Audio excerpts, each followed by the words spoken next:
bagaimana balon udara bisa melayang di udara, dan juga bagaimana campuran bensin dan udara bisa membuat mesin atau silinder piston bergerak. Nah, kita akan pelajari bagaimana karakteristik dan sifat-sifat dari gas yang jika suhunya dinaikkan atau didinginkan, dia akan mengalami perubahan tekanan, volume, dan juga suhu. Kita akan mempelajari tentang teori kinetik gas. Teori kinetik gas ini mempelajari gas secara makro dan secara mikro. Ya, jadi secara makro kita bisa melihat gas dari tekanannya, dari suhunya, dan juga dari volumenya. Itu bisa dilihat langsung. Ya, volume bisa dilihat jika gas itu dimasukkan sebuah wadah, misalnya balon, kita bisa melihat ukurannya besar atau kecil. Tekanannya kita bisa hitung menggunakan alat hitung tekanan udara, ya. Manometer, barometer, kita bisa menghitung tekanannya, atau kita bisa merasakan, ya.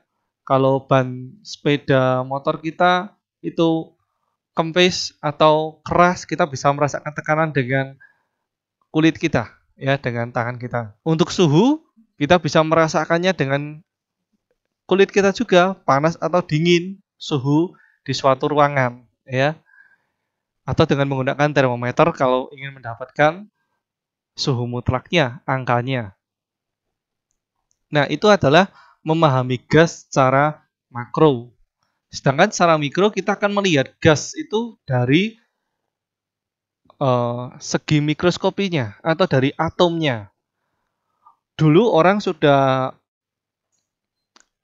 membayangkan atau memodelkan bentuk gas itu, meskipun tidak bisa dilihat wujudnya, tapi orang bisa memodelkan, orang merumuskan bahwa gas itu berbentuk atom yang bergerak. Atom yang bergerak ini memenuhi kriteria-kriteria atau sifat-sifat tertentu yang disebut dengan sifat gas ideal. Kita akan lihat yang secara makro dulu. Secara makro, sifat gas ini dipelajari oleh Robert Boyle untuk tekanan dan volumenya.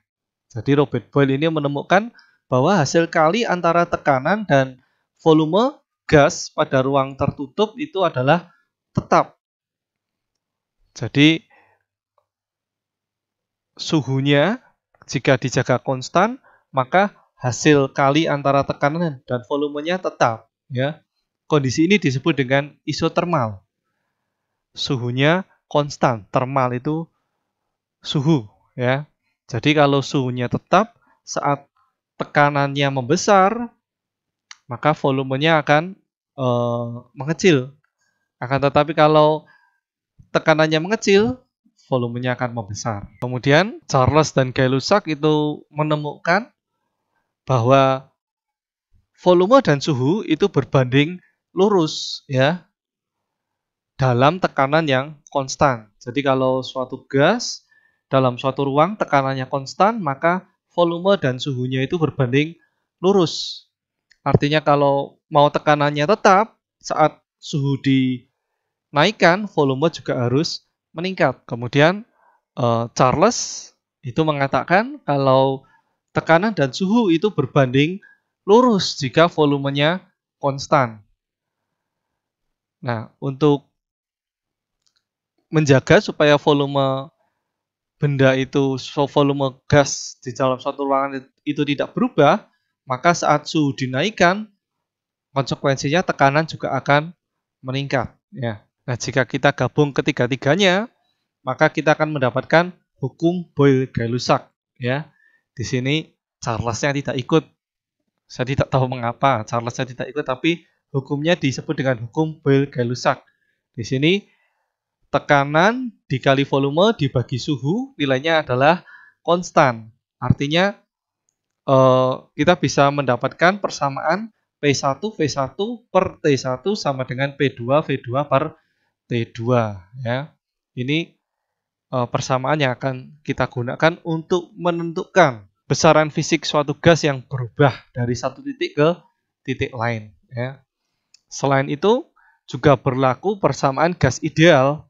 Persamaan gas ideal ini mungkin kamu sudah pelajari di kimia. Ya. Jadi, P kali V sama dengan N kali R kali T, di mana P tekanan, V volume, N-nya adalah jumlah mol, ya, R-nya adalah tetapan umum gas ideal yang bernilai 8,314 Joule per mol Kelvin atau 0,082 liter ATM per mol Kelvin. Jadi kita akan menggunakan R, tetapan umum gas itu tergantung dari kondisinya. Dan T di sini adalah suhu mutlak, ya. Berbeda dengan sebelumnya, kalau kita di bab kalor kita mengenal MC delta T atau di perpindahan kalor K kali A kali delta T per L gitu ya. Delta T itu adalah perubahan suhu, tapi kalau T itu adalah suhu mutlak. Kalau delta T suhunya Celcius atau Kelvin itu tidak ada bedanya. Tapi kalau T suhu mutlak, suhunya harus Kelvin. Karena Celcius dan Kelvin untuk suhu mutlak itu tidak sama. Nah, kita akan melihat animasi berikut. Ya. Ini adalah simulasi untuk gas ya di dalam ruang tertutup. Di sini ada ruang tertutup yang volumenya bisa berubah-ubah. Kemudian di sini ada alat mengukur suhu, ada barometernya untuk mengukur tekanan gas, dan kemudian di sebelah kanan sini ada panel untuk mengatur volume konstan atau suhu konstan atau tekanan konstan ya. Di sini ada pengukur waktu stopwatch, terus menghitung jumlah tumbukan dan juga mengukur lebar dari ruangannya. Nah, kemudian di sini ada partikelnya ya. Kita akan memberikan partikel berapa. Nah, kita akan mencoba. Pertama, kita akan mencoba untuk volume konstan ya. Untuk volume konstan, misalnya kita berikan 50 partikel. Kita bisa amati di sini, tekanannya masih 0 atm dan suhunya masih belum ada ya. Kita tambahkan 50 partikel. Ternyata tekanannya terbaca sekitar 6 atm. Suhunya 300 Kelvin ya. Ini kondisi awalnya. Kemudian untuk volume yang konstan kita akan coba panaskan ya, kita panaskan gas di dalam ruangan ini. Ya, kita bisa lihat suhunya meningkat dan tekanannya pun meningkat ya. Kita bisa lihat suhunya sekarang menjadi hampir 600 Kelvin dan tekanannya menjadi 11 atm. Jadi untuk volume konstan saat suhu dinaikkan maka tekanannya pun akan meningkat ya. Nah, sekarang kita coba.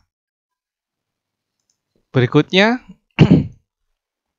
adalah temperatur kita buat konstan ya. Jadi ini kondisi awal, temperaturnya 300 Kelvin, ini konstan tidak berubah, tekanannya sekitar 6 atm. Kita coba tambahkan ya, atau kita coba perbesar tekanannya. Kita perbesar tekanannya bisa dengan cara menambahkan jumlah partikel atau dengan memperkecil volumenya ya. Mungkin akan lebih mudah kalau kita kecilkan volumenya ruang. Kita kecilkan volume ruang, ini lagi 6 atm, kita kecilkan ya. Ternyata tekanannya meningkat ya. Tekanannya menjadi 9 atm ketika kita perkecil volume ruangnya.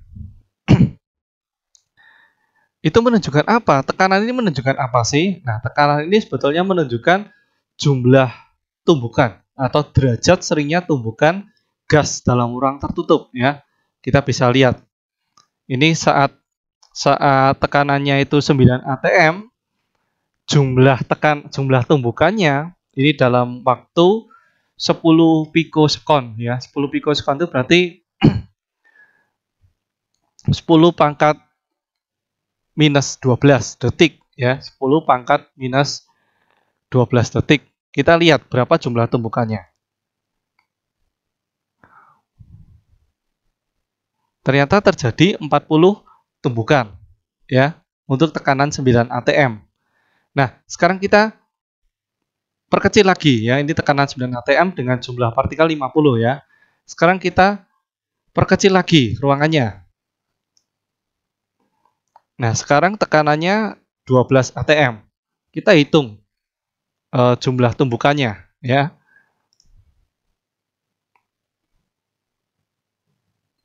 Ya, kita bisa lihat jumlah tumbukannya meningkat ya. Jadi 50 tumbukan. Artinya semakin sering gas itu bertumbukan dengan sesama partikelnya, dengan dinding ruangannya, maka dikatakan tekanannya besar. Jadi tekanan adalah derajat seringnya partikel itu menumbuk dinding dalam suatu ruang tertutup ya. Ini adalah definisi tekanan menurut teori kinetik gas. Jadi kita sudah bicara yang mikro ini sebetulnya. Nah, kemudian kita coba untuk kondisi ini kondisi awal. Nah, kita coba untuk tekanan konstan ya. Tekanannya kita buat konstan. Tekanannya konstan. Di sini kita ubah suhunya ya. Kita ubah suhunya. Ketika kita ubah suhunya supaya tekanan konstan, maka kita bisa lihat volumenya tuh membesar ya. Jadi ketika kita panaskan, volumenya akan membesar. Itu supaya tekanannya bisa konstan. Ketika kita dinginkan, volume akan mengecil supaya tekanannya tetap 5,8 atm ya. Nah, berikutnya kita coba untuk tekanan konstan, tapi suhunya yang jadi parameter ya.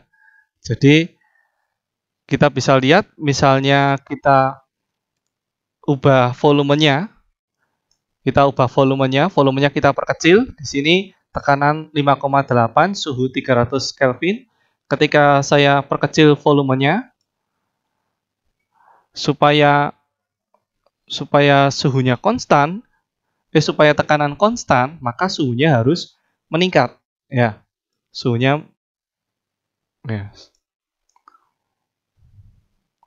harus ya. Kita bisa lihat di sini. Saya ulang ya. Sekarang kita lihat untuk tekanan konstan, tapi yang dibuat berubah adalah suhunya ya. Jadi suhunya berubah, naik atau turun ya. Nah, kita bisa lihat di sini.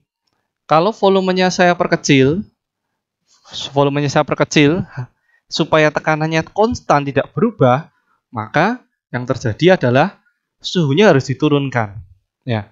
Jadi ketika ruangan makin kecil, suhunya diturunkan supaya gerakan partikel melambat dan tidak cepat menumbuk dinding ya, sehingga tekanan konstan. Tetapi ketika volume saya perbesar supaya tekanannya tetap, maka suhunya harus dinaikkan. Jadi kita bisa lihat parameter suhunya. Ketika ini saya perkecil volumenya, suhunya mengecil jadi 150 Kelvin. Ketika saya perbesar volumenya, suhunya membesar menjadi 421 Kelvin. Ya, seperti itu sifat makro dari gas ya, jika kita melihat bentuk partikelnya. Hubungan antara P, tekanan, V, volume, dan juga T, suhu mutlak. Kapan kita menggunakan tetapan umum gas itu 8,314 atau 0,082 atau bahkan 8.314? Itu tergantung dari satuan yang kita gunakan saat kita menghitung ya. Jadi kita bisa lihat di sini, jika satuannya tekanan itu dalam atm, kita gunakan 0, tekanannya atm, volumenya liter, suhunya Kelvin, jumlah molnya mol ya, kemudian masanya gram, maka kita hitung dalam 0,082 liter atm per mol Kelvin nilai R-nya. Tetapi kalau tekanannya Pascal, volumenya meter kubik, suhunya Kelvin, mol, dan masanya gram, maka kita gunakan 8,314 Joule per mol Kelvin. Tetapi kalau tekanannya dalam Pascal, meter kubik, volume, suhunya Kelvin, N-nya kilomol, dan masanya kilogram, maka kita gunakan 8.314 Joule per kilomol Kelvin. Ya. Nah, di sini kita bisa lihat grafik dari isobaris ya. Grafik isobaris itu grafiknya VT ya, sumbu Y-nya itu V, sumbu X-nya T. Isobarisnya adalah tekanan tetap ya. Kita bisa lihat bentuknya garis seperti ini, di mana semakin curam garisnya berarti tekanannya itu semakin besar ya, tekanannya semakin besar.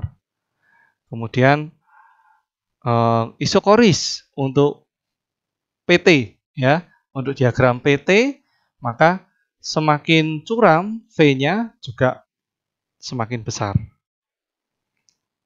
Kemudian untuk isotermis, untuk PV, diagram PV ya, isotermis ini berupa garis lengkung ya, berupa garis lengkung, di mana kalau garis lengkung ini semakin ke atas maka suhunya semakin besar. Nah, kita bisa lihat juga tetapan umum gas ideal, bentuk lainnya itu bisa berupa P kali V sama dengan N kali K kali T. Jadi, kalau tadi kita tahu rumusnya adalah PV-nRT, di sini kita bisa melihat kalau rumusnya bisa juga dituliskan dalam PV-nKT. Kenapa? Karena N ini adalah N besar bagi NA. Ya, N besarnya adalah banyaknya partikel, dan NA adalah bilangan Avogadro. Sedangkan nilainya K, di sini K adalah konstanta Boltzmann, 1,38 kali 10 pangkat min 23 Joule per Kelvin, itu adalah R dibagi NA. Sehingga kalau kita substitusikan PV-nRT dengan kedua rumus ini, maka N kali R-nya bisa diganti dengan N besar kali K. Ya. Jadi kalau nRT berarti kita melihat molnya, kalau nKT berarti kita melihat jumlah partikelnya. Nah, dari sini kita juga bisa menurunkan massa jenis gas ya. Massa jenis gas atau M per V. Kalau kita dapatkan dari rumus teori persamaan gas ideal, kita dapatkan Rho sama dengan P dikali massa relatif dibagi RT ya. Tekanan menurut teori kinetik gas ya. Sebetulnya tadi dari animasi yang tadi kita sudah bisa melihat bahwa tekanan menurut teori kinetik gas itu berdasarkan seringnya, jadi berdasarkan seringnya partikel-partikel itu menumbuk dinding ya. Jadi kaitannya dengan energi kinetiknya. Artinya jika partikel itu bergerak cepat, bisa jadi karena dipanaskan atau ruang atau volumenya diperkecil sehingga tekanannya makin besar, itu berarti partikel-partikel di dalam ruangan itu lebih sering menumbuk dinding ya. Ada tambahan energi kinetik yang membuat partikel itu bergerak lebih cepat dan sering menumbuk dinding ya.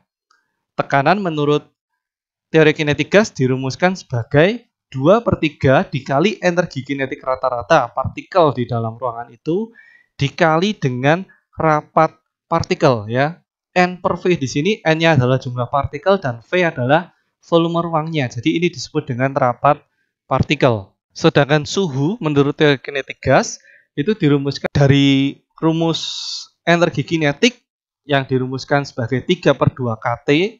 Ini sebetulnya hanya untuk gas monoatomik ya. Jadi kalau gas monoatomik itu rumus energi kinetik rata-ratanya 3/2 kT. Dari mana 3/2 kT ini? 3/2 kT ini menurut teori ekuipartisi, derajat kebebasan gas dikali dengan setengah kT. Itu merupakan energi kinetik dari gas di dalam ruang tertutup ya. Nah, derajat kebebasan gas itu tergantung dari jenis dan suhu ruangnya. Kalau dia itu di ruang sedang, maka derajat kebebasan dari gas monoatomik itu adalah 3. Sehingga 3 dikali setengah kT.